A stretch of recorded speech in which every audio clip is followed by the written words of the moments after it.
Tonight on the Fanatic Forum, this week in Geek, because there's a lot of good geek stuff to talk about this week, next week, and coming up in the future here. And of course, my buddy Ryan Permison is on here to talk about this, and we got a lot to talk about right after this.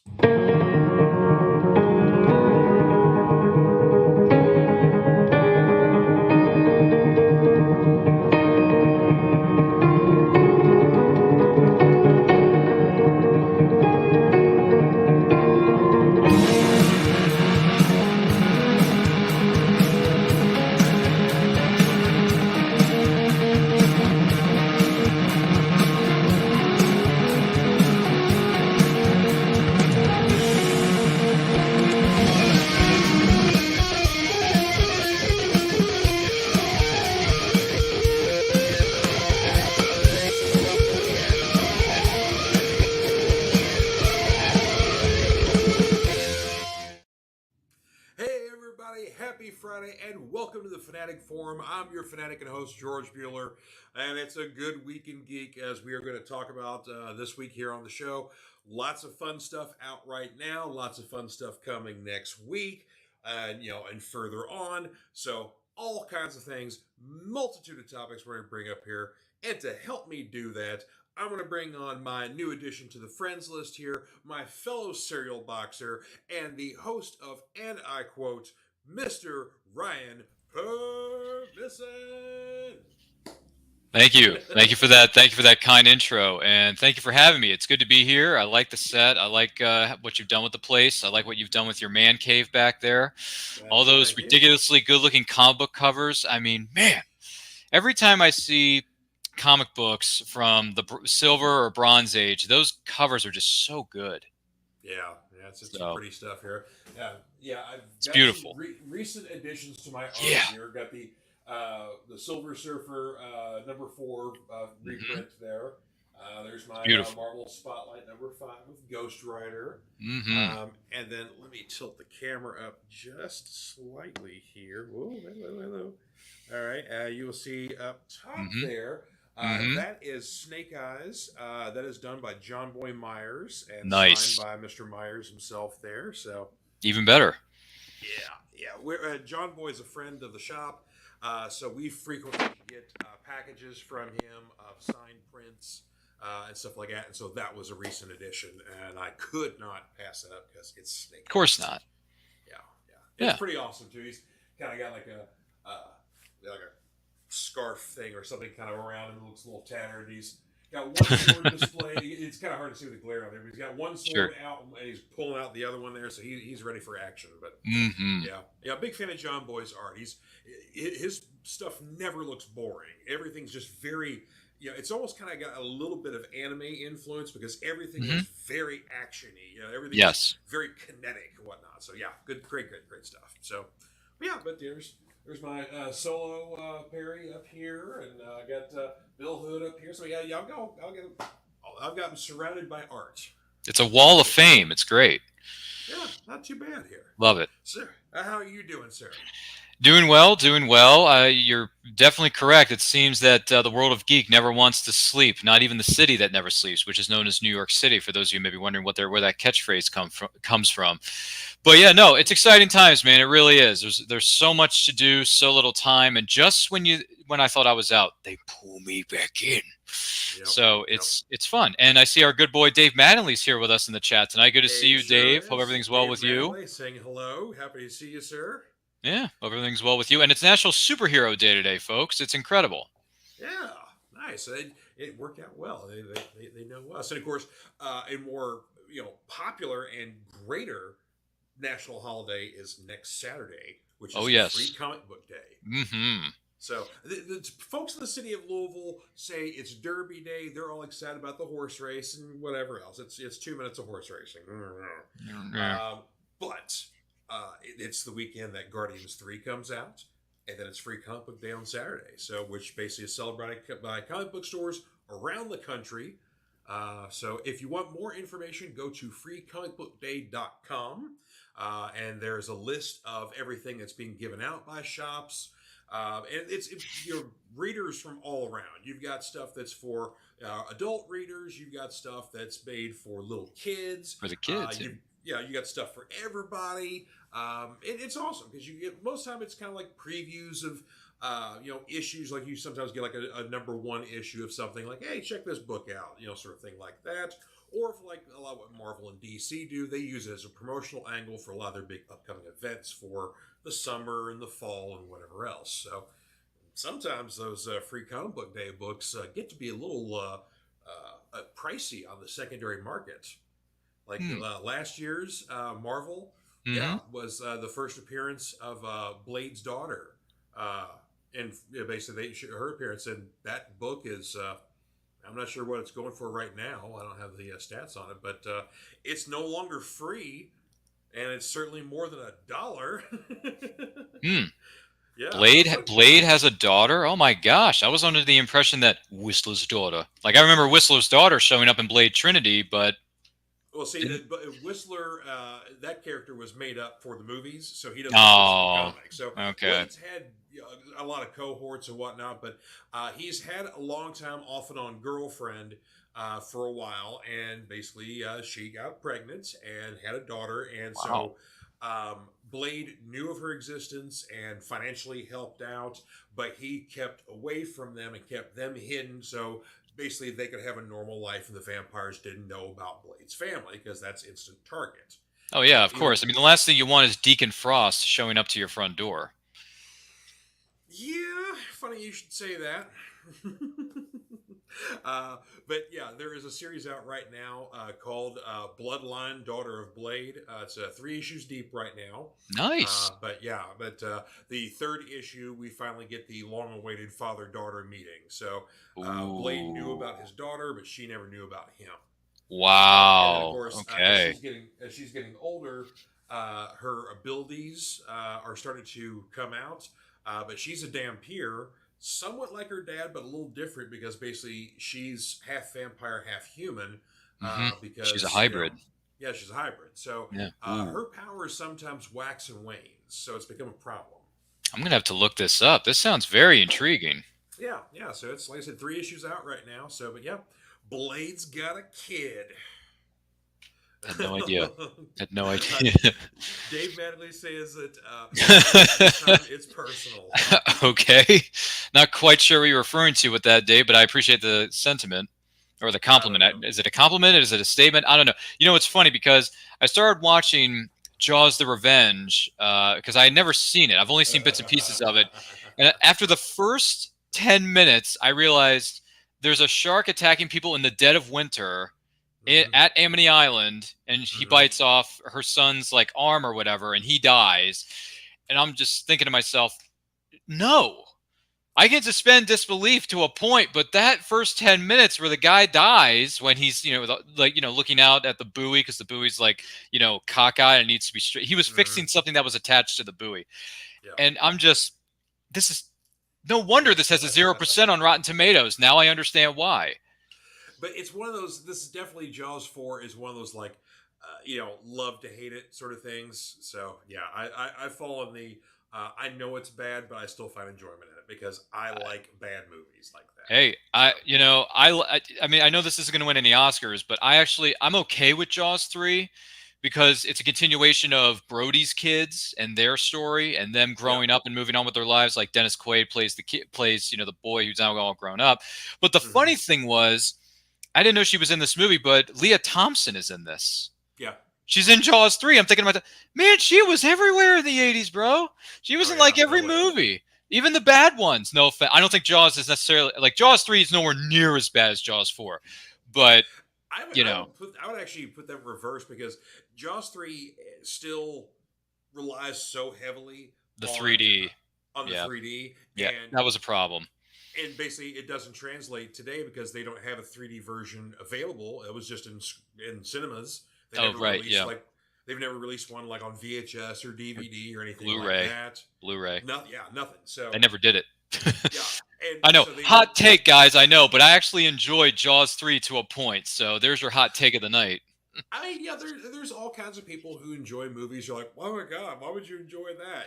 But hey, Leah one. Thompson's in it, and she is gorgeous in that movie. I mean, she's gorgeous in any movie she's in, but like in the '80s, in her prime, like Yeah. Yeah, she was quite beautiful, even in Jaws 3. Take a look. Yeah, 'cause remember, Dennis Quaid was in there. Wasn't Louis Gossett Jr. in there too? Yeah, he plays the owner, Yeah, like the owner of the park or the the facility or what it was. facility. Yeah, Yeah, it was a yeah. theme park. It was a theme park. Yeah. Oh, Underwater Kingdom, I want to say. Was it Underwater Uh, Kingdom? I It was think one of the so. Yeah, two. yeah. Yeah. I can't. It's been years since I've seen the third one. I usually like it's one and two. I'll see because they would play constantly, or one I'll just watch because it's art. It's the OG. Yeah. Yeah. But then It's good. there's every now and then I'll get do four as well whatnot. So but yeah. And Dave Manning had a comment. We were talking about Blade earlier. Says Dave still said I still have to laugh about Blade's new living scarf, the boy thing. Yes, there is a literal piece of Man Thing that is also sentient, and he's kind of like a little kid version of Man Thing that he calls Boy Thing, and he hangs out with Blade, and usually like hangs out on his shoulder and whatnot. That's So yeah, weird. he comes in handy because he's still a Man Thing. Whatever knows fear burns the touch of the Man Thing. So you get some Yeah, attachment to the green or whatever else. So yeah, maybe. there you go. Oh, Maybe. Dave, a true take I here was even good. Leah Thompson was even good in Howard the Duck. Yes, she was the least problematic thing in Howard the Duck. I refuse to watch that movie. Don't watch it. Watch it. No, no. There are bad movies that you have to experience at least once in your life. There are a long list of them. If it's any consolation, I have seen the Leah Thompson parts of that movie, so that's enough for me. I'm good. Yeah, but no, it's terrible. You should check it out. So First Marvel movie they ever made, which is terrible. Movie, not TV series. I'm talking about strictly like I heard the first Marvel movie was in fact Howard the Duck, not counting the TV series. Yeah, because there was TV movies. You had Spider-Man. You had Yeah, the Incredible Hulk. Hulk. Yeah, You had Bill but yeah, you're right. Bixby. Yeah, Yeah. Theatrically, yeah, you're right. Howard the Duck, because first one. A year later was the Punisher movie with Dolph Lundgren. That's right. Yeah. I haven't seen that iteration of the Punisher. I've only seen the Thomas Jane and the Ray Stevenson. What was the other one? John Bernthal.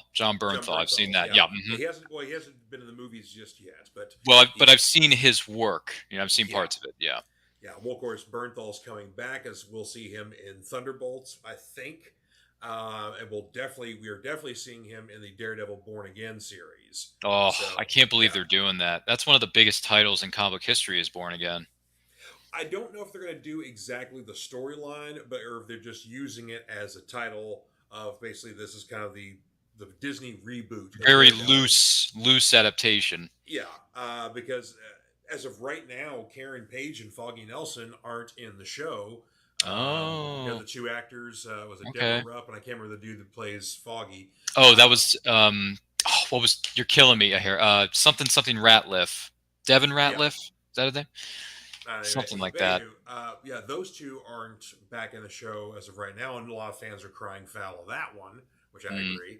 Yeah, they're very important parts of the story. Yeah. Yeah, well, of course, they're great side characters, and what superhero doesn't work without having good side characters? Mm-hmm. Whether it's a sidekick or whether it's a guy in a van or significant other or whatever else. There's tons of them. So. I actually have a Daredevil metal bookmark with Charlie Cox's iteration of Daredevil on it. Ooh, sweet. Yeah, I should show that to you sometime. It's a good bookmark. It's a metal bookmark. It's really, really good. Excellent. Dave Manley says Dolph is still his favorite. Wow, I've not seen the movie yet, Dave, so I can't comment. Like I said, with that long sigh I gave there, I was initially excited as a kid when the Punisher movie came out. I loved Dolph Lundgren back in the day. He's like of my action heroes. He was probably, I guess, my third favorite behind Schwarzenegger than than Dolph, because I've seen a ton of Dolph's movies. And of course, I got a lot of respect for the guy because he's like super smart, knows a lot of languages, has doctors, all that kind of jazz. Yeah. So anyway, he's a very talented, super smart dude. Anywho, so I was initially excited about the Punisher movie. Then I saw it. So he's a cop. He's still Frank Castle. His family are still murdered, and he's on a revenge trip against them. The only time you see the skulls are on these throwing knives he uses frequently. Oh. In the comic adaptation, there's a scene towards the end of the big fight where he throws on a flak jacket and paints a skull on it, but you don't see that scene in the cut in the actual full cut of the movie, which I Hmm. don't know why, because you see him in the flak jacket, but you can kind of barely see the skull on there. But so that's the only time he ever dons the skull. But yeah, and he hangs out in the sewers when he's not out killing bad guys. He's got like a little, little crib in the sewers. But so it's problematic, but it's interesting. Okay. It's Yeah. worth a So I good guess. time. So I guess in other words, outside of the Punisher movie, hey, ladies and gentlemen, you're better off watching the Bill Bixby, Lou Ferrigno, Incredible Hulk series. Because we'll talk about this later, but that was one of my most recent things of this week in today's loot. So Yes, actually, let's talk about our loot here. Well, and I will let our guest go first here. I've got a number of images because you picked up a bunch of DVDs recently. I did. It's crazy, Uh, isn't it? yeah, it is. So let's start with your Van Damme picks here. So we've got a quadruple featurette of Hard Target, Yes. Time Cop, Street Fighter, and The Quest. Hmm. So I can discuss all four of these films. Oh, that's good to know. Uh, Time Cop is my favorite of the four, I would say. Nice. Least favorite of the four, definitely Street Fighter. Oh, really? Wow. Because it's funny.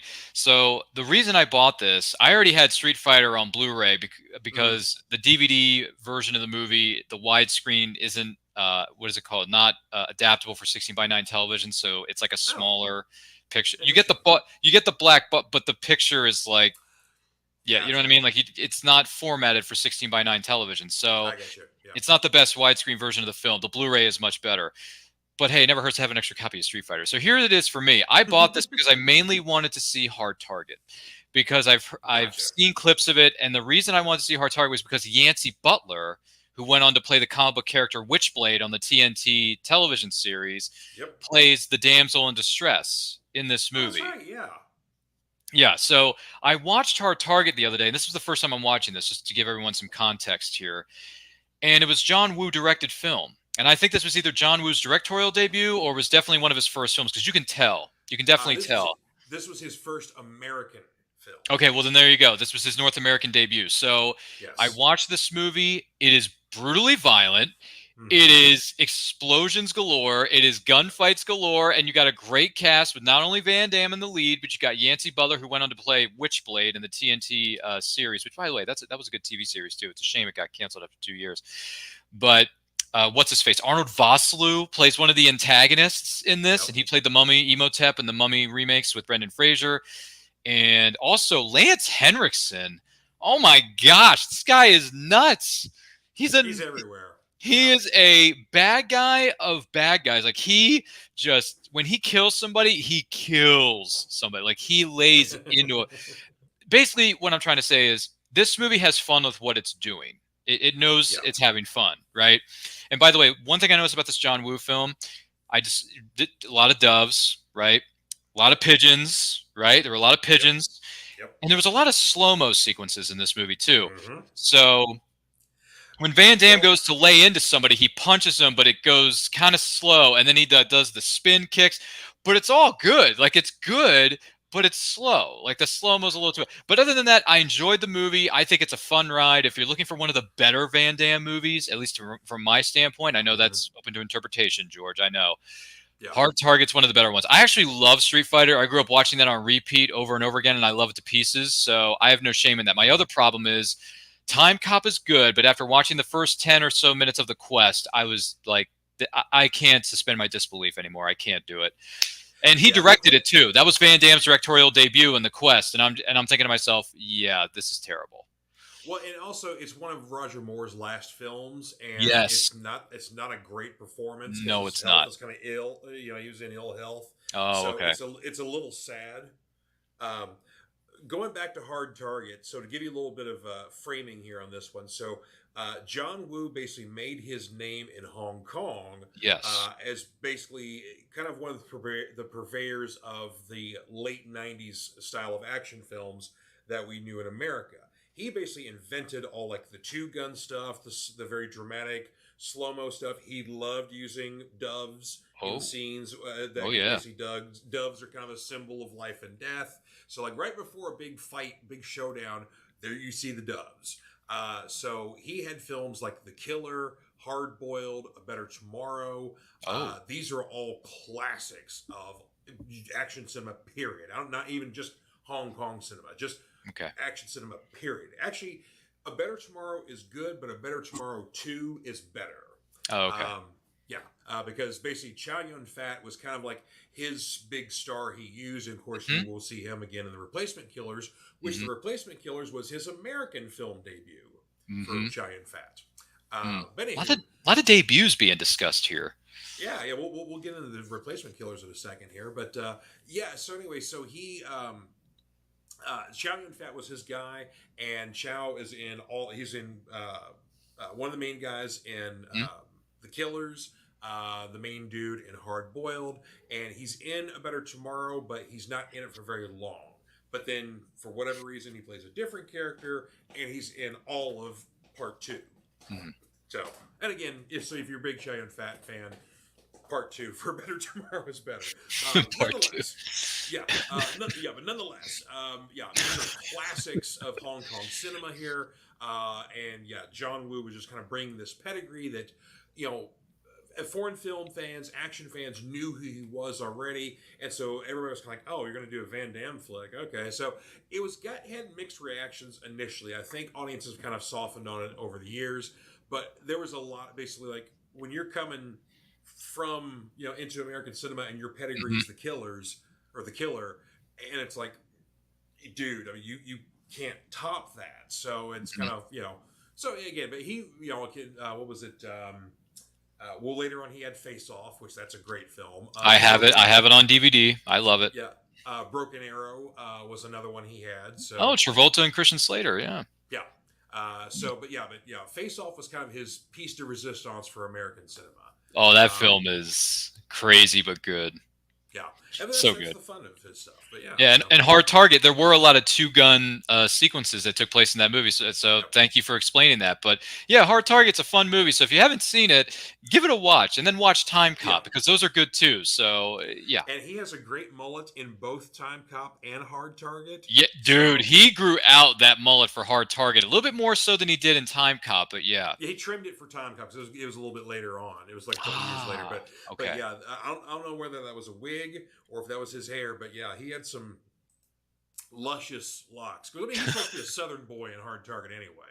Yeah, though he still has his French accent or Belgian accent, but nonetheless, he's he yee-haw and we and such.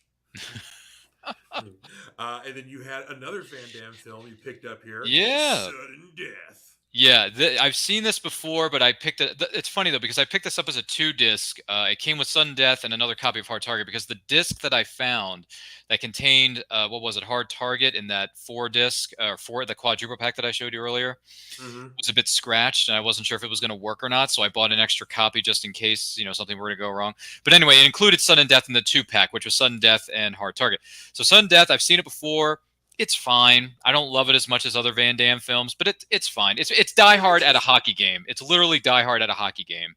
Totally, yeah. And also, you got the late great Powers Booth playing the antagonist, and he's one of the best character actors in the business. So. Oh yeah. Powers is great. Yeah. I will forever love Red Dawn. So. Ooh, Red Dawn. Yeah. And Dave Mangley's chiming in and saying that Broken Arrow is his favorite John Woo film. Really? I have yet to see that one. I've seen the poster, but I've never seen the movie. Yeah. Here's the funny thing, too, is that you will recognize the Hans Zimmer score in Broken Arrow because it's been used in a lot of other films, including some of the Scream movies. Really? Yes. There's a couple of parts of the score where it's like, that's from Broken Arrow. I'm not familiar. Like the first, it's in, I think maybe Scream 2. Really? But it's been used in a lot of other films. But yeah, it's like, but it's a little bit of kind of like a westerny kind of sound. It's like a, little thing like that, a little early Hans Zimmer stuff here. But yeah, I was like, that's from Broken Arrow. It's like, no kidding. Okay. That doth happen sometimes. But of your movie picks here, my favorite that you got here, The Replacement Killers, Chow Yun-fat, Mira Sorvino, and nonetheless, you got the extended cut too. I'll be honest with you. I watched the original cut. I think it was on TV at one time. and I taped it. I think it was on like Cinemax or HBO when we had, the access to those particular channels on our cable service. And I Mm-hmm. taped it and I watched it. I was like, you know what? This wasn't terrible. I mean, granted, it's not as great as other films that are in this somewhat format or somewhat style, but at the same time, Yeah. it was Antoine Fuqua. I think it Mm-hmm. was one of his first films, so if Yes, not his early. directorial Yeah. Yeah. debut. So I'm thinking to myself, you know what? This isn't bad. This isn't terrible. So I enjoy. But then when I learned that there was an extended cut Mm-hmm. on online, I thought, oh, if there's an extended cut, I gotta see this. So when I went to and by the way, I'm wearing the shirt that represents the store that I went to, McKay's, here in the great state of North Carolina. Yeah, here it is, right here. Yeah, you see that? Yeah, McKay's. If you're Mm-hmm. ever I in do. North Yes. Carolina or Tennessee, thank you so much. Yeah, wardrobe, not malfunction, but wardrobe functioning. This is a T-shirt. So McKay's is located in North Carolina and Tennessee. Tennessee. They have 3 stores in Tennessee. Mm-hmm. So I found this at McKay's during my, like I said, this comes along with all the other DVDs I got this week. McKay's Sure. is Yeah. great. Hashtag always support your bookstores out there, your Mm-hmm. local ones anyway, and your local comic shops too. So when I found this, it was in a Blockbuster Video Blu-ray, clamshell, those Oh, far Blockbuster. out. Yeah, Yeah. I found it and it was like for $2.99. I'm thinking to myself, it's the extended cut. It's high definition Blu-ray, and I've been wanting to see this cut for quite some time. So you darn right I'm going to buy this. It's the only copy Sure. they got. So I look forward to watching the extended cut. I have not seen it yet, but this is something that I picked up earlier this week, and I'm very happy that I did because the movie does have its fair share of good moments, especially when Mira Mm-hmm. Sorvino and Chow Yun-fat are in the same scene and they're playing off each other with their different, their Yeah. different accents or their Yeah. They different had decent background. chemistry. Yeah. There's a bit of chemistry there, and also, Mira Mm-hmm. Sorvino's an Oscar winner, so my hat's off to Mira Sorvino. Good work there. And by the way, Mira Sorvino, very beautiful in this movie. Let me just put it to you that way. Yeah. And then Chow Yun-fat just just cool as an ice cube. So. Yeah, he just goes with the flow, and when he needs to shoot somebody, he just goes with it. He just goes with it. Totally.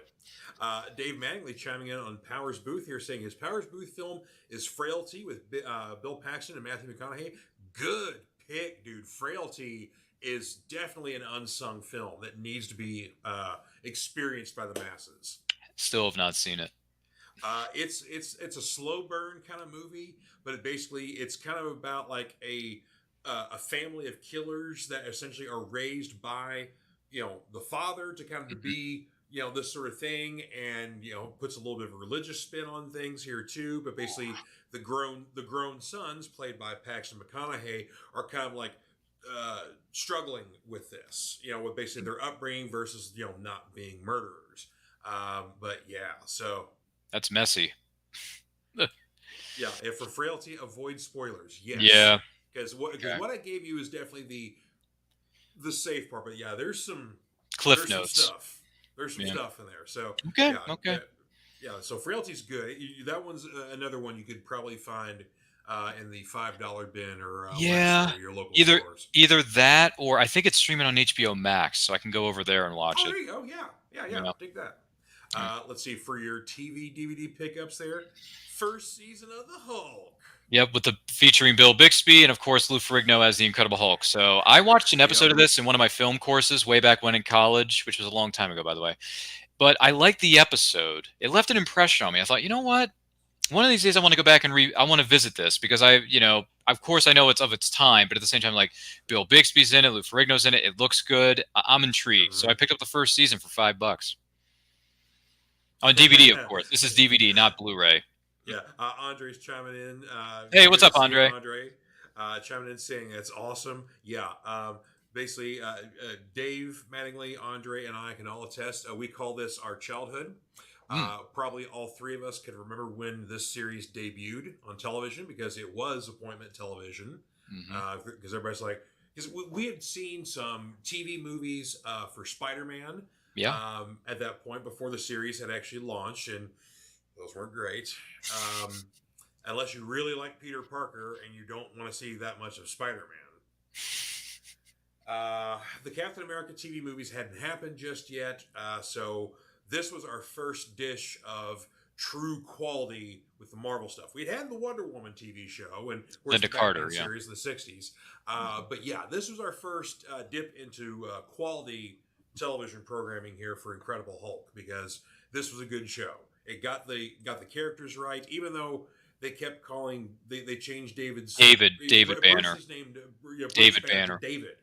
Yeah. Like, and well, actually, they called him like David Bruce Banner. So he was still Bruce Banner, but I don't know why they called him David. Well, actually, there is a behind-the-scenes story about why they named the character David Banner rather than using the original comic book character known as Bruce Banner. Because, well, I could say it, but I don't want to cross any lines here. So I'll tell you in the green room. But there is a reason why they use the name David Banner rather than Bruce Banner. There is a reason for that. All right, they were waiting for the Southern rapper David Banner to show up, and they didn't want to cross any streams there. I guess I don't know. Well, I can tell you in the green room, but yeah, I picked this up. I'm looking forward to, and it's funny because I'm wearing a green shirt today, so I got the Hulk colors going. Yeah, and Andre brings up a great point here. David Bruce Banner also introduced us to Thor and Daredevil. Because we got our first Thors and Daredevils. Yeah. Yeah, that was in the that was after the series had wrapped, right? Wasn't those the made-for-TV movies that came after the series? Yes, the trial of the Incredible Hulk. That's right. That's right. Dave Mattingly's chiming in saying that one of the producers thought the name Bruce was effeminate. Yeah. Yeah, and see, that's that's. I don't know why, but they thought that. I don't know why. Producers are known to have stupid ideas.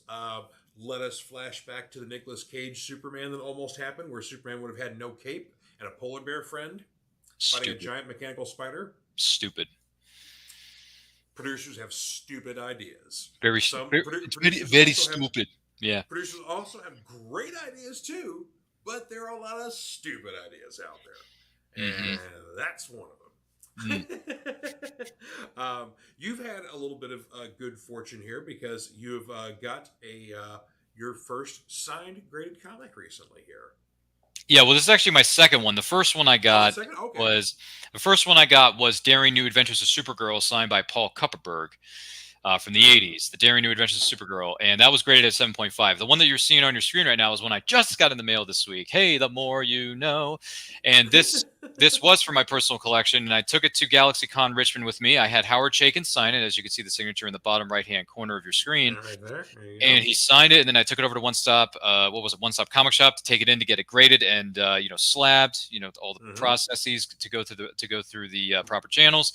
They did, and they sent this to me in about a month. This only took like 4 weeks to get graded. I'm like, gee, crazy.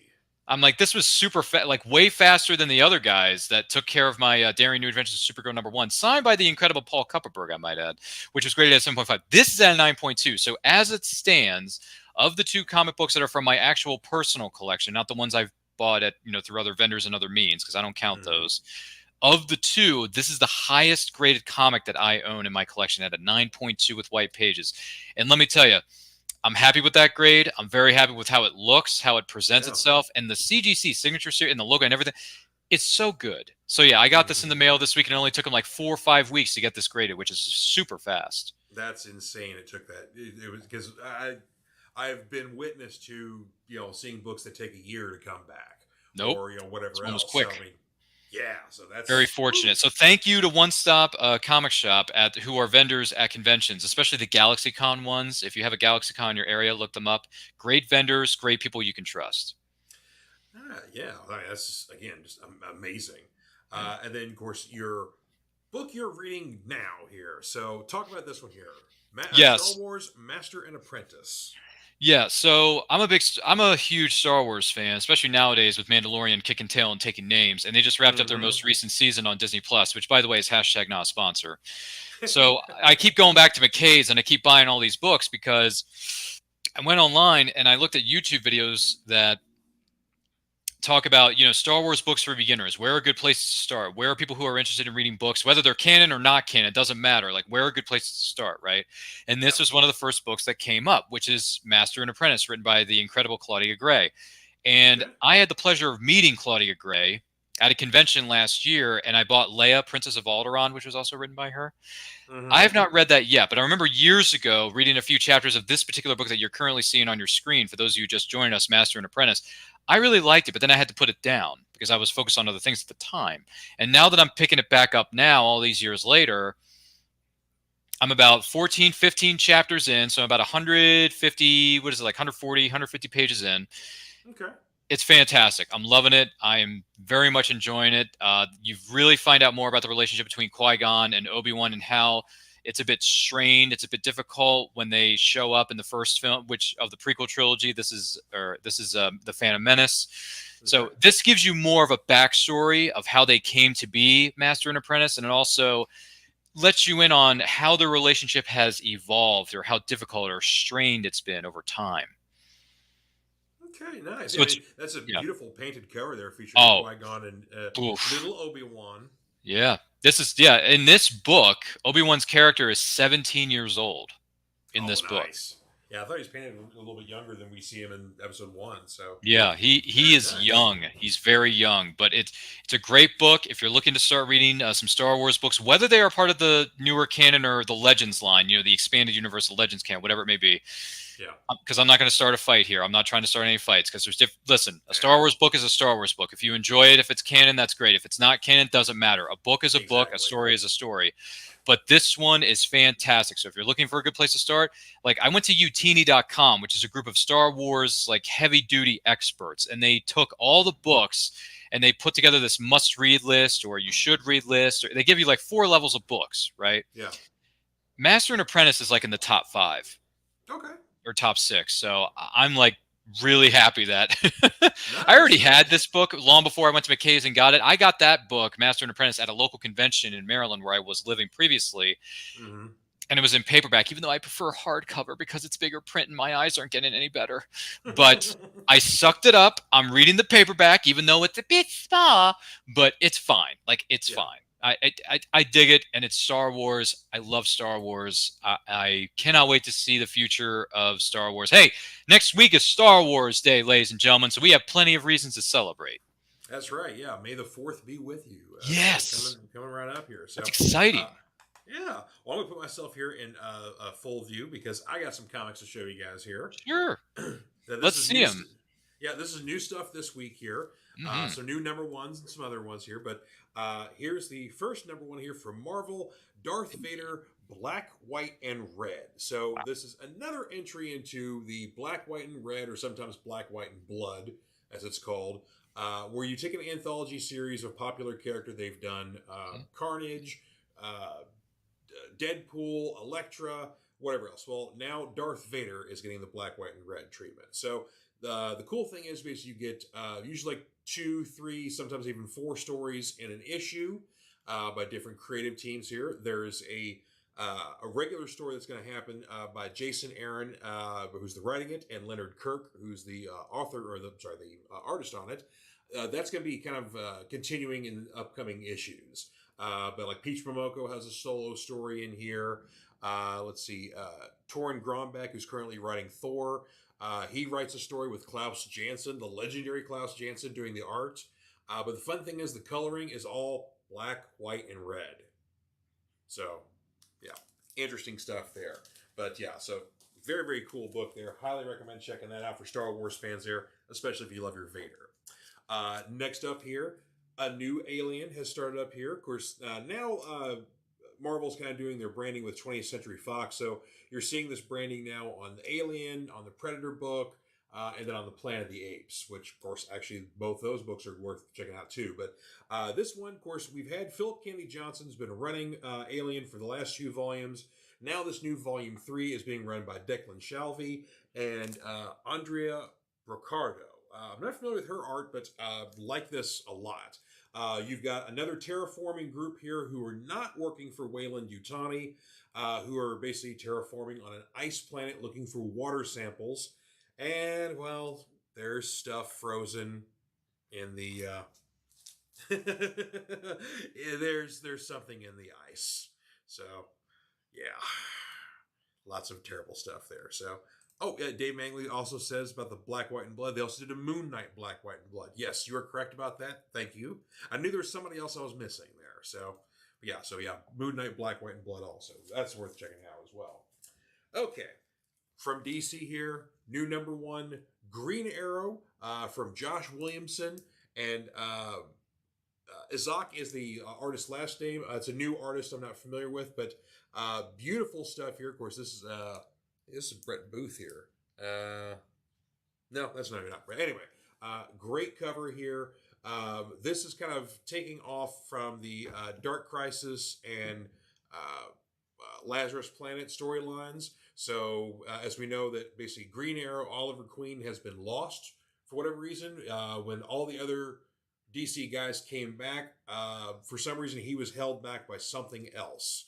We don't know what that something else is just yet, but what it has done though is sort of reunited the Arrow family here because Connor Hawke is back. Of course, we got Roy. There's Dinah over there. And this is the A cover, and it's a nice wraparound cover too because the wraparound on the back is a lot of Arrow villains on the back here. But great start to #1 here. I'm looking forward to the rest of the series, so highly recommend checking that one out for Green Arrow fans.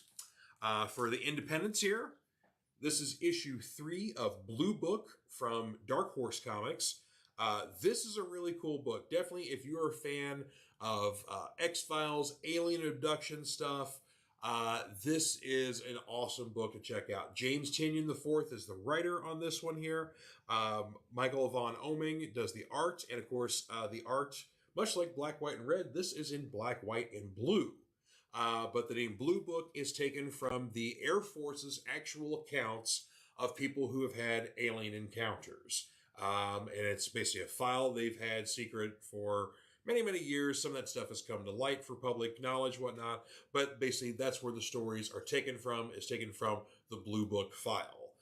So the first 3 issues, while they've had some other side stories in here, have mainly followed a couple who are on their way home from vacation, driving late at night on a deserted road, and basically they got picked up by some little gray dudes here. So, yeah, really cool though. Like I said, it's in its 3rd issue right now. Got to check that one out. Here's the big one, folks. So this book got delayed by a couple of weeks because there was a misprint on the cover. So there's some shops that basically they kept those and some that didn't. So some lucky collectors actually may have had a misprinted #1. But I'm talking about World Tree. Coming from Image Comics here. This is another James Tynion book here. And folks, he's got another hit on his hands here. I'm saying it now. Get on this book as quickly as you can because #1s right now are going for hotcakes online in the resale market. They're being snagged up at comic shops left and right. So get to your local comic shop now and make sure you get a copy or get them to reorder you a book. But this is a cyberpunk thriller, a little bit of a mystery in here, but basically a group of hacker friends, wherever else in college, are in basically kind of an undernet, so to speak. Basically, kind of like the dark web sort of thing, like that thing underneath the internet. It's whatever stuff there. While they're in there exploring around, they find some sort of program, some sort of digital corruption that is horrific and causes people to do very bad things without their control, basically their consent or control. And so the group basically killed their servers, try to think they could stop this and stop the flow of this undernet, so to speak. But unfortunately, it doesn't. So flash forward to modern times here, and a teenager who's basically a bit of a hacker himself finds this presence, whatever the thing it is, we don't know just yet, and live streams his murder spree. So lots of terrible things in here, but very intriguing mystery, awesome art here. Definitely for mature audiences. Lots of blood, lots of nudity, because this lady right here works for the bad guys. She is an antagonist, and she A, has no problem murdering people in broad daylight, and B, doesn't mind doing it in the nude. So don't know what that's all about, but yeah. So anyway, but yes, World Tree #1 from Image Comics. Pick that up. Cannot stress that enough. So that's all I've got there. So many, many awesome books there.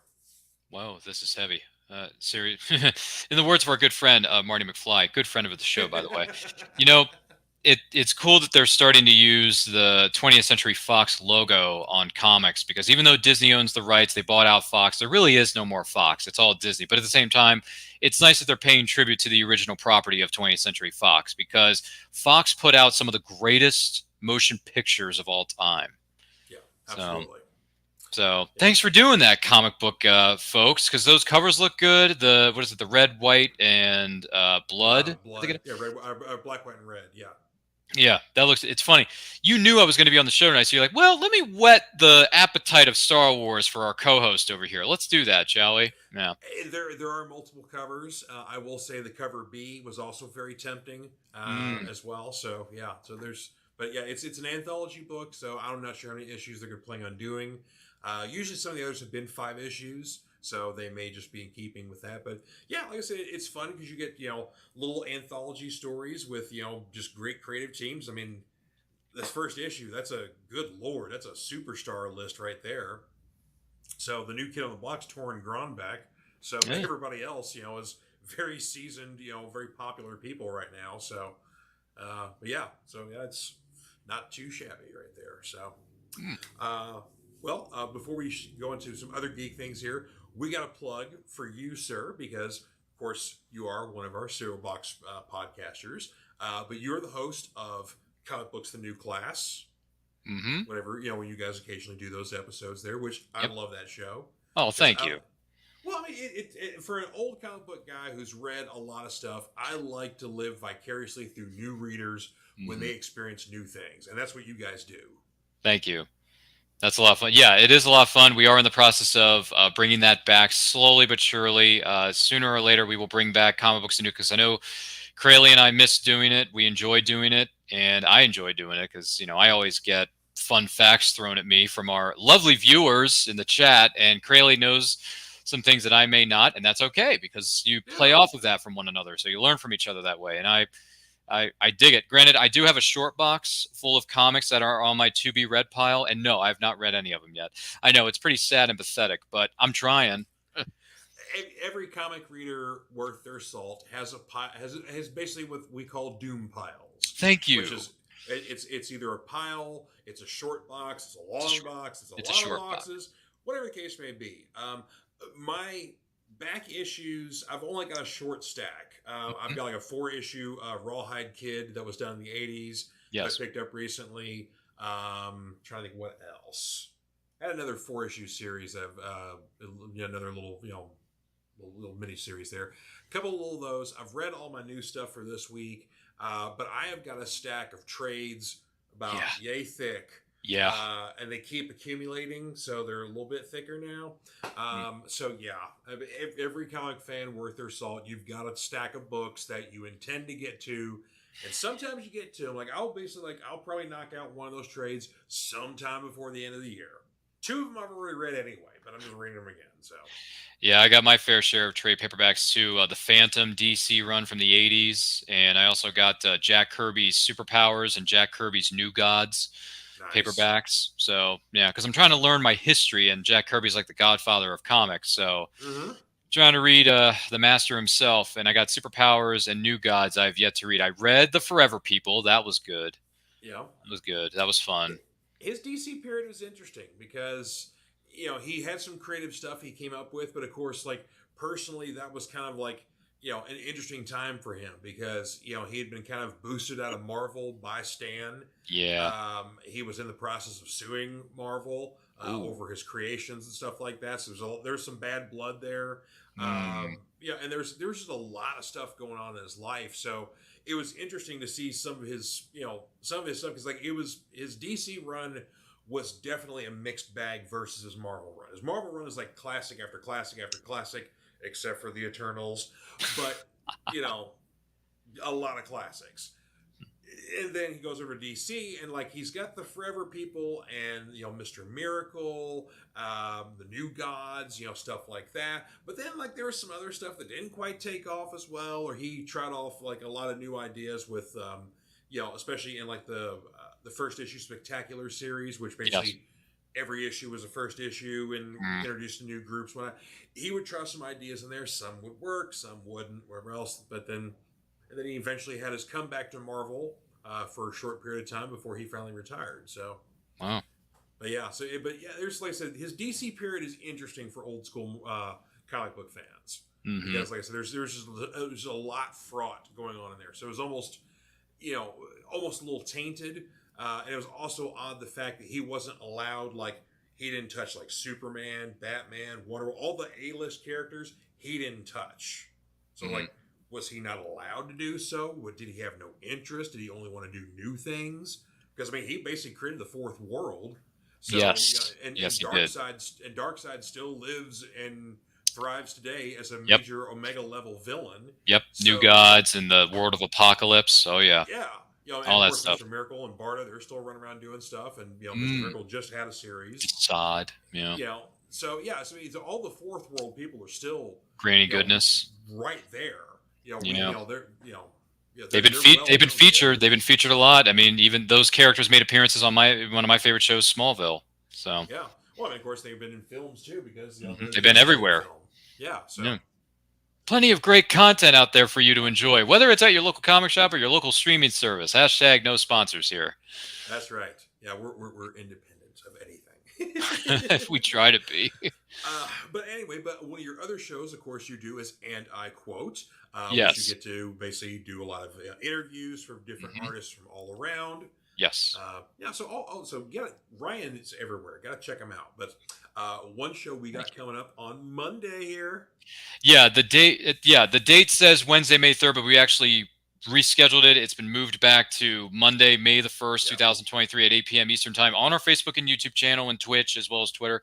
It's going to be the 15th anniversary of a little film that just, I don't know, happened to start this little small franchise that no one's ever heard of. Oh yeah, it's called the Marvel Cinematic Universe. So Robert Downey Jr.'s Iron Man turns 15 next week. The actual date it came out was May 3rd, but we had to push it to Monday, May 1st to celebrate the 15th anniversary because we're doing a show every day next week. Like, we got a stacked week next week, folks. So if you want to join us, watch the movie along with us. We're going to be watching the movie. We're going to be commentating on it as we watch the film. We're going to have special guests joining us next week. I think one of them may be in the studio. I'm not sure. Oh yeah, it's the Fanatic guy, Norris. That would be George Buehler. George is going to be on with us. Roland Mann of Silverline Comics is going to be with us, and I'm sure he's got stories. So Iron Man, it turns 15 next week. I know, hard to believe, but it was the very first film released in the MCU, directed by, who'd have thunk, Jon Favreau, the guy from Swingers, is directing a superhero film. How did that happen? But is also basically he and Dave Filoni are now the patron saints of Star Wars. So he kind of revamped and rebooted Marvel as a whole because Marvel was struggling at the time with the financial situation they were in. They had to sell off a lot of the rights to their characters to different studios in and around in the world. So. But yes, anyway, long story short, Iron Man turns 15. We're going to celebrate with George, myself, and Roland Mann of SilverlineComics.com. He's going to be joining us. So join us on Monday. That's May the 1st, not the 3rd, even though it says it on your screen. Monday, May 1st at 8 p.m. Eastern Time, Facebook, YouTube. We're going to watch the movie. And yes, this movie is available to stream on Disney+. # not a sponsor. Yeah, so Nerd Culture on Facebook, YouTube. All of it. Be there. And Twitch, And Twitch, So, everywhere. Be there, watch with us, comment, give us your insight, whatever else here. Oh, hang on here. Dave says, at the time of Iron Man, I still thought of Jon Favreau as Foggy Nelson. In the Ben Affleck Daredevil, that's right, because that came out in what, 2003 or 2004? It was 2003, 2004. It was one of the two, because in 2003, Eric Bana's Hulk came out. In 2003, and also, and this is another movie we're celebrating next week too, on Tuesday, May the 2nd, X2, X-Men United turns 20. Nice. Next week, and we're going to be celebrating that on Tuesday night, May the 2nd at 8 p.m. Eastern Time. So bring your streaming service, bring your copy with you, because we're going to be watching that and commentating on that as well, because X2, X-Men United turns the big 2-0 on May the 2nd. Nice. So how about that, George? It's a marvelous week. Next week. I see what you did there. See what I did there? Yeah, it's going to be marvelous. Dave Mangley saying that Daredevil was 2003. It was 2003. There you go. I was pretty much right on. And the less said about the Eric Bana Hulk, the better. Yeah, if you want a good Hulk movie, just watch the Edward Norton 2008 The Incredible Hulk, because that's MCU canon. So it is, which is odd because now, of course, we're seeing. Abomination came back. She-Hulk, yeah. We're expecting the leader in the Captain America movie that's coming up here. Oh. Possibly, I think Liv Tyler might be coming back as Betsy. Whether or not we're going to see Betty Ross. Or Betty Ross. Yeah, get it right there, George. It's Betty Ross, not Betsy. Yeah, Betty Ross. Yeah, not the Not the person who carved out the U.S. flag for us and all that jazz. No, but she knitted the flag. You don't carve knitted the flag. flags. Sorry, knitted the flag. My bad. But yeah, and yes, Dave Mattingly agrees with me. Ed Norton's Incredible Hulk film was indeed quite good. Yes, it is. I think it's a criminally underrated comic book movie. It is so good. Well, And it was the second film in the MCU. It was the second film. No one knew what was going on at the time. We were all speculating. And then the tail end of Iron Man, which hashtag this is a spoiler. But, Nick Fury comes in, right? You remember that, George? I'm here to talk to you about the Avenger Initiative. I'm like, what? Whoa, wait a minute. Are you talking about the Avenger Initiative? Or are you talking about something else? And then, as we all know in the Incredible Hulk movie, Tony Stark shows up and says, what if I told you we were putting a team together? Who's we? You're like, oh, they are moving full steam ahead with this. They're taking a huge risk, which it was at the time. Yeah, but he was also talking to Ross, though. He was. He's like, what if I told you we were putting a team? Yeah, he wasn't talking to Hulk. He was talking to Thunderbolt Ross, played by the incredible late, great William Hurt. Yep, who's been recast as Harrison Ford. Yeah. Which, wow, that's going to be cool. And I can't wait to see Harrison Ford and a big white mustache. So, well, not only that, do you think they're going to transform him into the Red Hulk?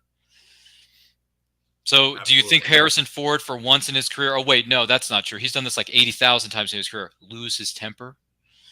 Do you think Harrison Ford's going to do the Ford finger point as the Red Hulk? You think he's going to point to somebody? He's going to point? I don't know what he's going to do, but yeah, I guarantee he's going to point something. We're going to see the Red Hulk somewhere. You think we're going to see Red Hulk? Okay. I think so. Okay. I think we've gone there. Okay. Basically, if you're going to include Ross with the Thunderbolts movie, yeah. Yeah, and Betty Ross is coming back too, so she must be playing an important role. Or like we may see the Harpy. So. Because that's her. Because when she gets gamma radiated, she turns into this red kind of. She looks demonic, but she calls herself the Harpy because she does sort of resemble the Harpy from Greek mythology. But yeah, she gets a big, nasty, big red thing too. Yes, you're correct with that, Dave Mattingly. Tim Blake Nelson is the leader, is coming back. The next time we're going to see him is Captain America: New World Order. So, did Ryan freeze up on me? I think Ryan froze up on me there. He looks really surprised. Anyway, but yeah, so we're going to see a lot of Hulk stuff come back here. We've already seen some of it, but yeah, so a lot of these little trailings of here. Actually, I'll take him out of the thing there. There we go. Wait till you see when he comes back here. Yeah, we've seen a lot of the Hulk sort of come back in the MCU, so it'd be nice to kind of get let things get a little bit crazier because they're going to get more nuts here. Basically, eventually, everybody in Hulk's circle kind of gets gamma irradiated, so we get a lot of different Hulks or gamma creatures or whatnot. So, heck, we haven't even been introduced yet to Dr. Leonard Samson, who's basically the Hulk shrink, and he gets gamma radiated. So, yeah, so a lot of stuff going on, like I said here. One thing, though, I do want to share with you guys here. There's, of course, was a pair of good trailers released this week here. Ones we'd actually had seen before, but these were like newer versions of it. One kind of released probably the latter part of the week here was a new one for Transformers Rise of the Beasts, which that looks awesome. And it takes us into the far date of 1994 for that one. But yeah, we get to see basically the characters from Transformers Beast Wars. And of course, they're building up to a very large villain. No pun intended there. But one trailer I definitely want to share with you guys here. Let me bring this up here. I got to talk about this. This is the new trailer for The Flash. Coming out very soon here. Hey, Ryan, I lost my parents. Flash trailer here. Yeah, sorry about that. Oh, you're good. That pain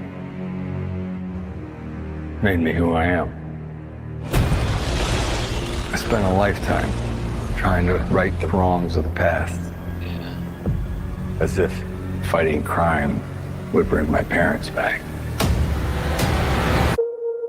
You actually did it. I can't imagine what you've been through. I love you, Monkey. You lost both parents in one day. Barry! Call 911 now! I went back in time to save my parents. But instead, I completely broke the universe. If you went back and changed the past, this world must die. You changed the future. Do you know what this symbol stands for? Means hope, right? I will help you fight Zod. You want to get nuts? Let's get nuts.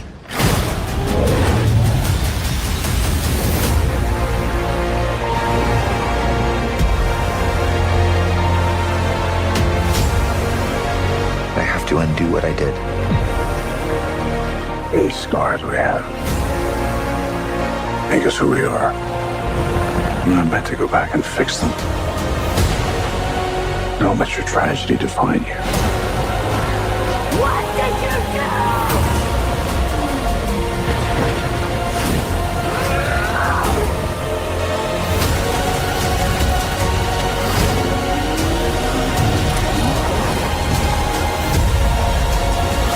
No matter what we do, we're not going to be able to fix this. No! Nobody dies!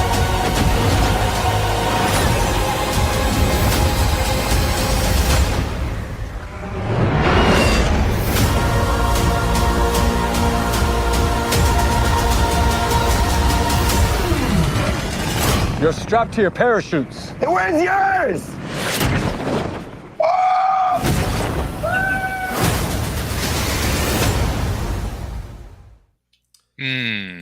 There you go. So, Okay. Okay. What I think the thing that I want to know is, and I'm sorry I cut out there for a minute. My technical difficulties aside, I'm back. I'm here. Thank you. Everything's fine. We're all fine here now. Thank you. How are you? We're sending the squad in.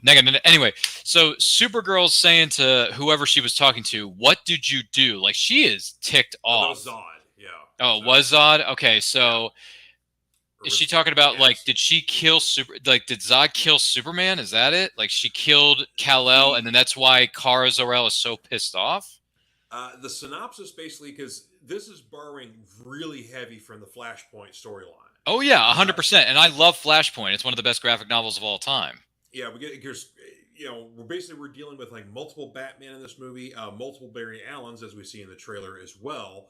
But yeah, we even get to see that the infamous scene where basically Barry's trying to, I guess, reignite his powers and getting electrocuted to do that. So that's straight out of the book. But basically, the synopsis is that basically Barry goes back in time to prevent the death of his mother, right? As we know, and when he does that, it changed the timeline to the point that basically there is no Superman. Batman is old and retired. And basically now we got this Zod guy showing up to Earth, and there's nobody to stop him. Okay. So instead of a Superman, we have a Supergirl. Yeah, Kara. But she's imprisoned. So basically, just like in the book. Yeah, basically, she kind of gets this treatment that Superman got in the book. Basically, where instead of the Kents picking him up, the U.S. government picks him up when he lands on Earth. Okay. Locks him in a prison for his entire life without the sun. So he's this like scrawny, skinny little thing, very pale. And then the first time he sees the sun, it's like, oh, I've got all these abilities. I feel great. Let's do stuff. So it's there's a lot of questions there. But yeah, we get the Affleck Batman. We get Michael Keaton returning as Batman, which is great. Kind of this older, grizzled Batman. Yeah, he's gonna steal. I mean, hands down, he's gonna steal the movie, hands down. Oh, yeah. And not only that, this first of all, this trailer didn't really. You're right. It didn't really give away too much in terms of spoilers. But Kara Zor-El, like, losing her mind to be like, "What did you do?" And like, and Barry keeps telling people like, nobody dies, nobody. But it seems like there's going to be a lot of death in this movie. So. Yeah. I think this movie's going to warn us by saying, don't get attached to any of these characters because it's all multiple Earths. It's different iterations of the characters. So they're pretty much going to end up dead. So. Yeah. And this movie supposedly is kind of serving as a Reboot for the DC universe and kind of kick things off. But it's kind of strange because after this film, this comes out in June 16th. And then in August, you've got the Blue Beetle film. And then in November, you've got Aquaman 2. So I'm curious how the events of Flash will affect those two films. And then, of course, you know, the James Gunn universe basically starts essentially after Aquaman comes out because, you know, there's no other films there's in the works right now, but there's no other films on the docket. So. Yeah, I guess this is the whole, hey, these are the last 2 or 3 films that were made before the New World Order came in, also known as James Gunn, to ride the ship. So enjoy The Flash while you can, enjoy Aquaman while you can, because once those 2 films are out, we're done. Like, there's no more. So maybe. I mean, you know, Jason Momoa may reprise his role as Aquaman. Maybe Ezra Miller is still going to be the Flash as long as he keeps his nose clean and doesn't touch people. You know. A little behind the scenes issues with one of our actors here, but you know what? This trailer looks good. Supergirl, we haven't seen Supergirl in a movie in over 40 years. So this is a big deal. This is a very big deal for not just Superman fans, but people fans of the House of L in general.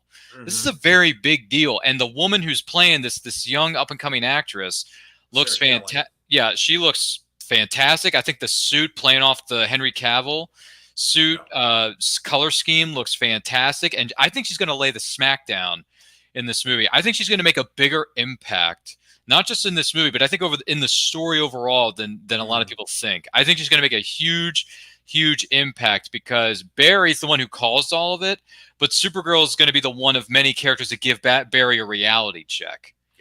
You know, I think so too. Yeah, because her life basically was a living hell before they busted her out and let her be a superhero. You know, and so God knows what her life would have been, you know, had it not. So so there's a lot of interesting questions this is going to pose. I'm excited. Barry's tampering the timeline, but it's going to have a lot of surprises. The director was talking about, he's released now in the press now. It's like, you know, there are going to be a lot of surprises for this movie. That's good. Here are some of the surprises we wanted to do in the movie, and we couldn't. Basically, you know, we were going too long. It was too much. We had to cut some stuff, but they were going to throw in a Linda Carter cameo. Oh, wow. And then the one that basically is probably going to ruffle some feathers, but there was going to be a Grant Gustin cameo. And now his show is coming to an end. Yeah. But it got cut because, of course, that would have been kind of repaying the solid that Ezra Miller popping up on Crisis. Earth, but Grant Gustin at one point was going to have a cameo in this Flash movie, and then it got cut. But if those two got cut, who's still in that we don't know about? Like I said, we know Affleck's back. We know Michael Keaton's back. We got a Supergirl. Zod's back. Feora's Michael Shannon. Yeah, Feora's coming back. Oh, Feora's coming back, yeah. Yeah. So we know all this, but like, who else are we going to see? Henry Cavill, maybe? No. If my boy makes a cameo, that's great. But if he does, I'm not going to be surprised if he doesn't show up at all. Because there's probably behind the scenes, there's a lot of bad blood probably between Henry and the studio. Well, I don't think it's necessarily Henry in the studio. I think it's more of basically The Rock in the studio. Because Dwayne Johnson, caused all that stuff. Because of the Black Adam drama, Yeah, I mean, he basically he threw. It was his doing that threw in that cameo, that cut scene, that cameo. The Warner Brothers execs didn't know it until they literally saw it for a test screening. So, it was him trying to force what he thought the fans wanted, which they did, and everybody rejoiced. But then Warner's like, well, that's great, but look at the box office on your movie here. Well, that's not great. Oh, hey, we got a new guy running the DC thing here, and he's going to go with a new line of things, and we're not going to use Henry. So, sorry. Yeah, no more Shazam movies either, because Shazam 2 bombed. Yep. Yeah. So, I mean, that doesn't break my heart. I mean, I know there's some Shazam fans out there. My buddy Andre is one of them, of course, but I just Did the second film not work for you? Was it not very good? I didn't even see it. Okay. I didn't see the first one in theaters. I waited literally till I could see it like on streaming, and I finally got around to watching it. But I've never been that big of a Shazam fan anyway. I like the idea of the character, but I don't like the whole child angle sort of thing like that. I get it. Just kids as superheroes. Yeah. I'm not big on it. Listen, I wasn't big on it either. I had no interest in seeing this movie, and then I finally watched it on streaming like you did. I actually liked Shazam. I actually thought it was good. It had the right balance of comedy and drama. I thought it worked. I mean, it wasn't perfect by any stretch of the imagination, but it worked enough well for me to say, you know what? This isn't bad. I'd be curious to see what they do with the second one, which obviously they did come out with the second one, but unfortunately I heard behind the scenes it bombed financially and bad. But that doesn't speak to its quality. It's just box office wise, it just didn't do well. But when it shows up on HBO Max, which it will be there very soon, look forward to seeing it, because I heard there was a Wonder Woman cameo in that too. There was, and it was actually that cameo was spoiled by TV ads. Oh, way to go, TV! Basically, I think there was some negative buzz on the film, or there just wasn't a lot of interest. But literally the week before the movie was going to be released in theaters, a new TV ad comes out, and you see a brief glimpse of Wonder Woman in the movie. Like, she's at the end of the film, I guess, and she's helping out. I don't know. But basically, she stops a bad guy or whatever else, and Shazam's kind of like all stunned by it. He kind of gives like a "call me," and she kind of like gives him a little like yeah, whatever, sort of thing like that. But so that's the brief part of that scene you see in the trailer. But yeah, totally. The week before it came out in theaters, that trailer hit TV. Wow, so, what a way to spoil the movies, ladies and gentlemen. Yeah, and so it's like we knew this. We didn't have a lot of faith in this movie, so we like, oh hey, you guys gonna get a little glimpse of Wonder Woman again. You got to sit through 2 hours of a movie to see it, but there she is again. It's kind of like a give and take, right? Because Warner Brothers as a studio celebrates its 100th anniversary. Warner Brothers turns 100 this year, and Warner Brothers has turned out some of the greatest motion pictures of all time, just as much as Fox did. But it's sad because there's a lot of problems behind closed doors at Warner Brothers. And that's what bugs me, is that they celebrate their 100th birthday and they got all these great films, right, George? All these great, incredible films. Whether it's Casablanca, whether it's Maltese Falcon, whether it's, you can name off like hundreds and hundreds of movies, like the Eastwood movies, like Dirty Harry's another one, right? You got, The Exorcist, The Godfather. There's so many great films from the studio, but yet on today's market, there's so much either bad blood or there's just problems behind closed doors at the executive offices of Warner. I'm thinking, you guys were a great studio like 10, 20, 30 years ago. And nowadays you're too reactionary. If something doesn't look right to you, or if it doesn't make $1 billion, you pull the plug. And I'm like, you know what? You can do a lot of great stuff with a limited budget and the right director and the right actors, Absolutely. Or even you could do great stuff with a large budget. You still just have to have the right combination of stuff. But, a studio like Warner Brothers has been around for a very long time. 100 years. And, they've survived a lot of other studios who, were their competitors that didn't make it as long as they have, or they've been absorbed by other studios. So it's a game everybody's playing. Sometimes, things are looking up for you. Sometimes they aren't. So right now, Warner Brothers is kind of having a bit of a down spurt, but they're also going through a tremendous amount of change, and that change is still not over. Yeah. So there's a lot of corporate stuff going on. So suits and lawyers, man. The more with suits, lawyers, and money, the more you add that to your art, you're going to get stuff like this. So, too many cooks in the kitchen. Exactly. So Dave's got a couple of comments here about Shazam. Said that he liked Fury of the Gods more than the first one. So there you go. Dave Manley gave you a little plug there for it. And then he hopes Mr. Mind somehow comes back. Yes. They teased Mr. Mind at the end of the original Shazam. Which I was excited about because I like the weird villains. And come on, a super smart telepathic worm. Worm, folks. Tiny little worm. Super smart, criminal mastermind, telepathic. Why? No disrespect to Helen Mirren and Lucy Liu, but why are we talking to a couple of old ladies versus a worm that can do it? It's so much more interesting. Crazy. And Lucy Liu, from the trailers of Shazam Part 2, Fury of the Gods, she doesn't look a day over 25. No, they both look great, but Lucy Liu has maintained her look since I saw her in Charlie's Angels back in 2000. It's amazing what anti-aging formula can do to a person. And Lucy, you've looked great since Good the day I genetics met too, I'm sure, you know. professionally, yes. But Lucy, you look great since I professionally met you through Charlie's Angels, and then after that, you did Elementary with Johnny Lee Miller for 5, 6, 7 seasons. That was a good show too. When you played Joan Watson, I mean, Lucy Liu has done some incredible stuff. Kill Bill. Yeah. Kill I wasn't a Bill, big fan of Kill Bill though, so I'm not. It's fine, but I walked out of there thinking, okay, Dash. I know, whatever, you know. I can't curse. Yeah, I bet. Yeah, I'm a big Tarantino mark. So Gotcha. yeah, Hey, to each their own, brother. I know. But Dave Mangley is also pointing out a lot of other good geek movies coming out this year. We've got It's insane. next week. It's insane. Uh, Spider-Verse Part 2. Yeah, the next Spider. Well, actually, technically, that's going to be a 2-part film in and of itself. So.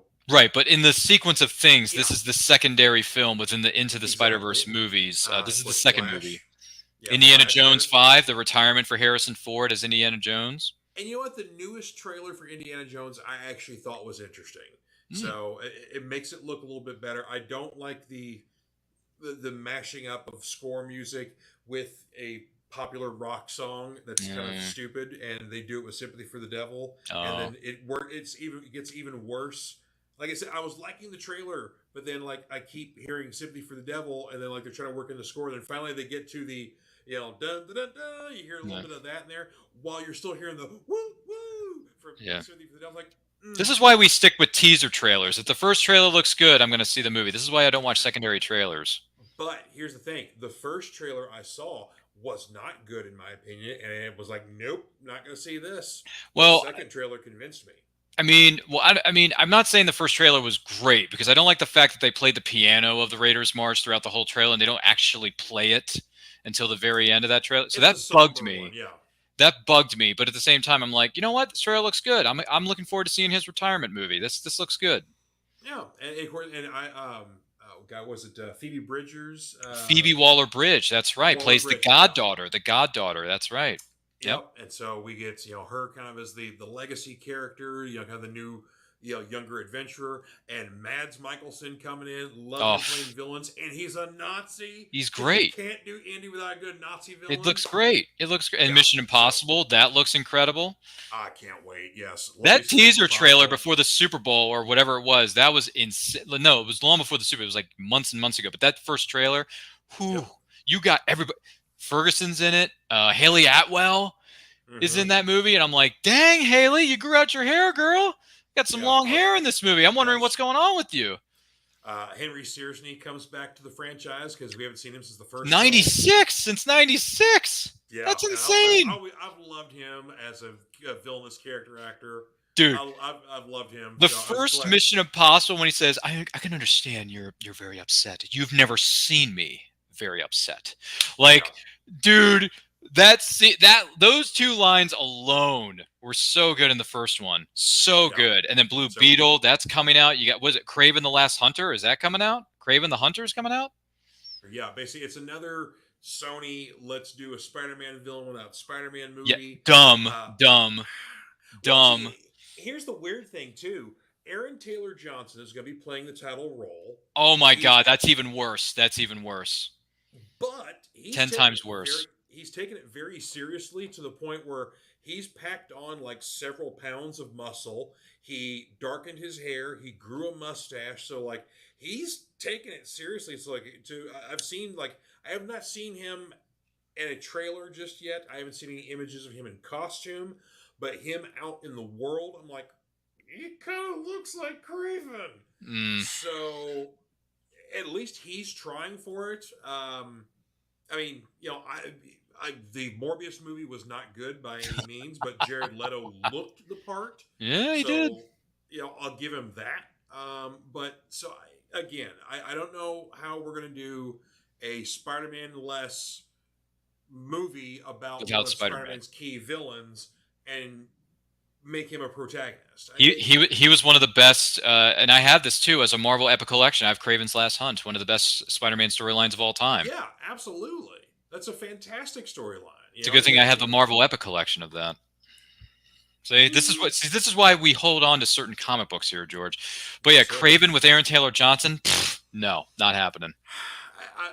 I will wait to see a trailer, but I don't have a lot of faith in what Nope. Sony has been doing with the Spider-Man franchise. Was it called The Marvels? That's coming on Disney Plus as a series. Yeah, No, no offense, That's a but film. I could care less. The Marvels is a film.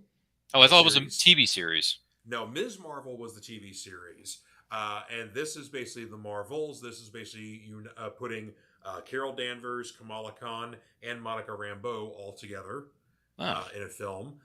They're basically linking their powers together, so that's why they're kind of the Marvels. Because it makes sense. Comic books, yeah.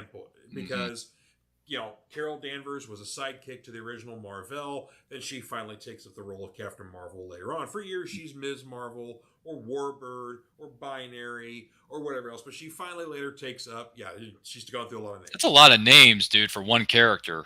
She's gone through a lot of names, a lot of identity crises. Good Lord! But because she was avoiding the one mantle she should have taken, Marvel. Okay. Then you got Kamala Khan, who's basically is a huge fan of Carol and is a legacy character, whatever else. Monica Rambeau basically took up the mantle of Captain Marvel in the 80s, though her powers are light-based and she's a little different. But she took up the mantle and the name of Captain Marvel with Carol's blessing, of course. She's also a member of the Avengers. So in the comics, they're all linked that way, but they have not made the link of what links Monica to the other two. We've established Kamala, big fangirl for Carol. Carol, there you go. So we haven't established the link for how Monica comes in. But apparently the plot of the film is that when they use their abilities, they literally swap places, wherever they're at, wherever else. So that's going on. So you're in the trailer. You're getting teenage girls in space, whatever else. Clearly you and I are not the target audience for this movie. Not even close. But I'll be there. You're going to be there? Okay, well, you go ahead and enjoy your little, run there with the Marvels, and I'll just do something else, because that trailer did nothing for me. It looked fun to me, and of course... It looked terrible, I think. Well, there you go. I mean, my wife, on the other hand, loves Captain Marvel. She has seen that movie tons and tons of time. We enjoyed the Ms. Marvel series. So that's right. Yeah, I'm going to be there. I'm going to be there because I will go see every Marvel film because I'm a mighty Marvelite. Okay. Since I was a child. That's fair. I'm there. I will support this till death do us part. So yeah, it's like a marriage, basically. You're married to Marvel, and you're like, you know what? I'm committed to you. I'm going to see every single thing you got, even if it's the worst piece of garbage in cinematic history. I'm going to go out and see it. I've been a Marvel fan for 44 years. And it's not going to stop anytime soon. It's not going to stop anytime soon, yeah. I get it. I mean, granted, I read DC, I read the Independents, but I started out a Marvel kid. That's Avengers fair. 163 was my first book, so I'm a Marvel kid. Enjoy the Marvels. I'll just be over here watching reruns of Daredevil. No problem. Yeah, I mean, my wife's jazzed for it because, again, it's like it's nice that you get representation for the ladies as well, and they get heroes to look at and enjoy. So I mean, she's jazzed about it. So I'm like, yeah, okay, yeah, I don't have to struggle too much to get you to go to the superhero movies. There you go. And there you go. Dave says, "I am a fellow Foom." Yes, I am a Foom. What does that mean exactly? Fear of not missing out? That was the club, the fan club for Marvel back in the day. Friends of Old Marvel. Oh my god!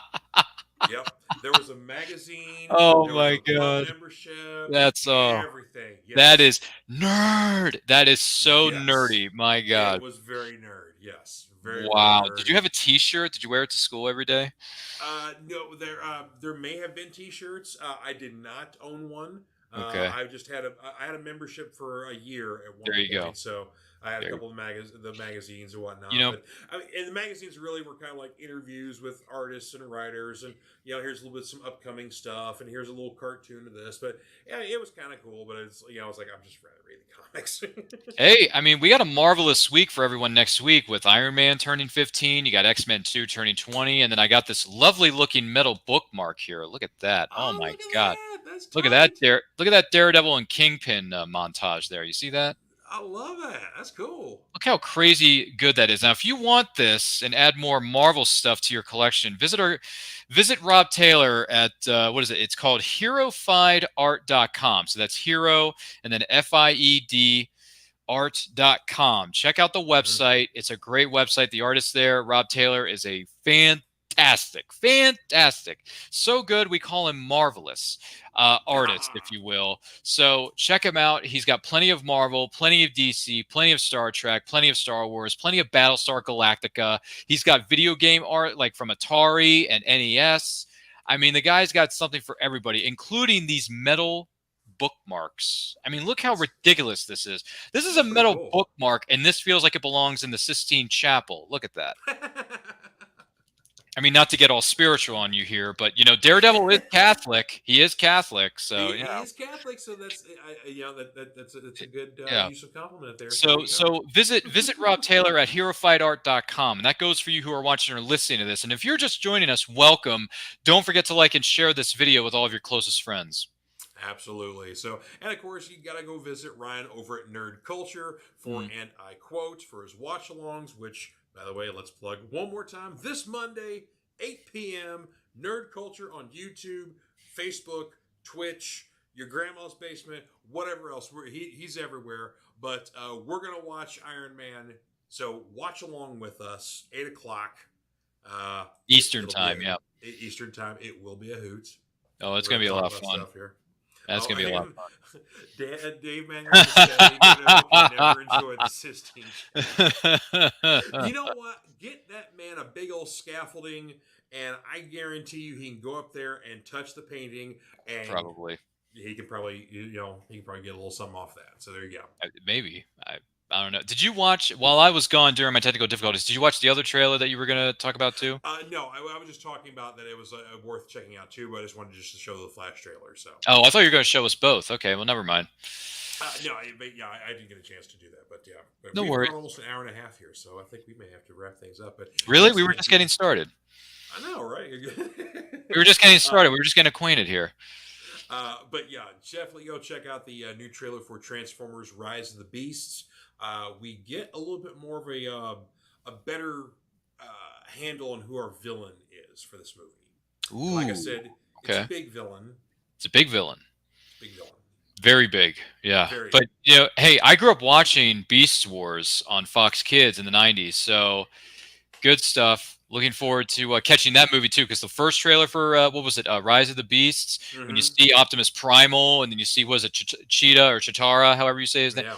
Like all these familiar characters from both G1 and Beast Wars. It's like, hey, there's something for the 80s kids and there's something for us 90s kids. So you mash them up and you're going to get a good film, which, by the way, this film looks good. It looks good. The reboot started with the Bumblebee film, which was very surprisingly good, like way better than it should have been. Yes. I didn't see that movie until years after the fact, George. Did you know that? I didn't see that until about a year after it was released. I was kind of the same way. I was like, because basically I got tired of the Michael Bay Transformers movies and his style, and basically the fact that they really didn't look much like the Transformers. Stuff like that. I like some of the storylines and stuff they were doing, but for the most part, it's like the guys don't even look close to the characters you like.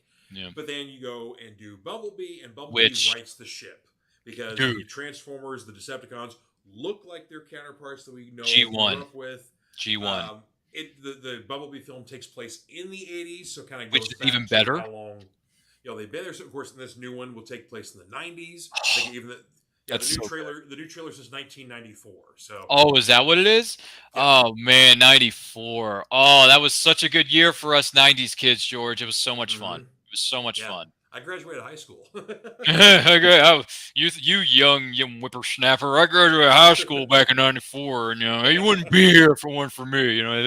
No, but listen, when you but you know what I mean. Like it's a torch thing. No, not like that, but like I'm just saying, like. Never mind. My words are twisty and they don't make any sense. What I'm trying to say is that you grew up on one side of the fence. I grew up on a different side of the fence. Yep. When you mash them together, it's magic. And I think this movie is going to prove that. I mean, Bumblebee was great. I think this is the sequel, right? This is the sequel to Bumblebee. So if that's the case, then is Travis Knight directing this? Or no. It's actually the guy who directed Creed 2 is directing this movie. Yeah, the guy who directed Creed really? 2. I forget. Yeah, I forget his name, but he directed Creed 2, and he did a fabulous job with Creed 2. Creed 2 was the Creed 2 was great. Freaking I actually like Creed 2 more so than Creed 1. # hot take. But this Beast Wars movie looks fantastic for sure. Yeah. I mean, Optimus Primal in this movie, which, by the way, is Optimus Primal voiced by the original guy who voiced him on the show? Do we know? It's Ron Perlman. Why couldn't they get the original actor? He's still around. He's not dead. Because Ron Perlman's a name? Yeah, but if you can get Peter Cullen... You can't do Optimus Prime without Peter Cullen. Optimus Primal, with respect, is not iconic enough of a character as Optimus Prime is.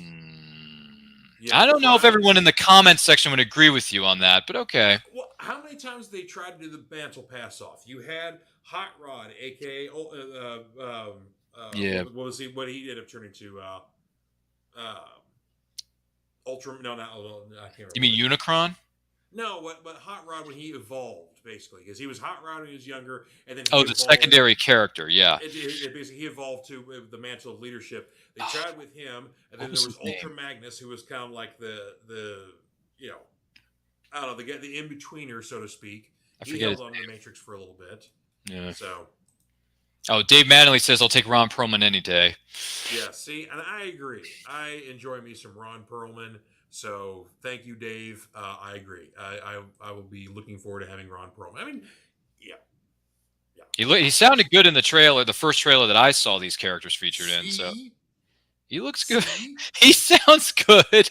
I mean, he actually sounded like the original actor from the show. But then when you just told me that it's Ron Perlman, I'm like, oh, it's not the original guy. It's Ron Perlman. Okay. So just forget what I said. And just enjoy that voice acting there because it's vocal butter. So there you go. Vocal butter? Can we spread that on a Lego My Eggo waffle? No, I'm kidding. Yes. Because Eggo waffles are good, especially the home style. They're good. I've been eating Eggo home style waffles for a while now. They're good. I make my own. So. Oh, you make it from scratch? Good for you. Because I'm cheap. I just buy mine from the grocery store. I've been told by my lovely wife that there are a few pockets of food I excel in cooking. I'm a bit of a grill master when it comes to especially like Mexican food, like street food. So I'm very good at that. Yeah. But breakfast food apparently is where I excel at as well. So I should maybe one of these days when all of us from Back at the Cereal Box come over to your lovely mansion and visit you, you should fix the pancakes.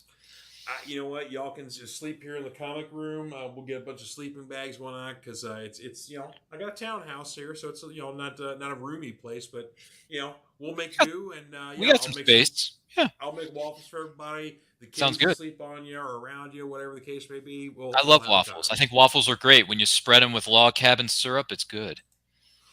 And I'm a big fan of doing the waffles with whipped cream and strawberries. No butter, no syrup, just whipped cream and strawberries. Interesting. That's more of a summer thing. I do that. So. By the way, our good friend Dave Mattingly says Eggo waffles. # not a sponsor. That's right. Hey, man.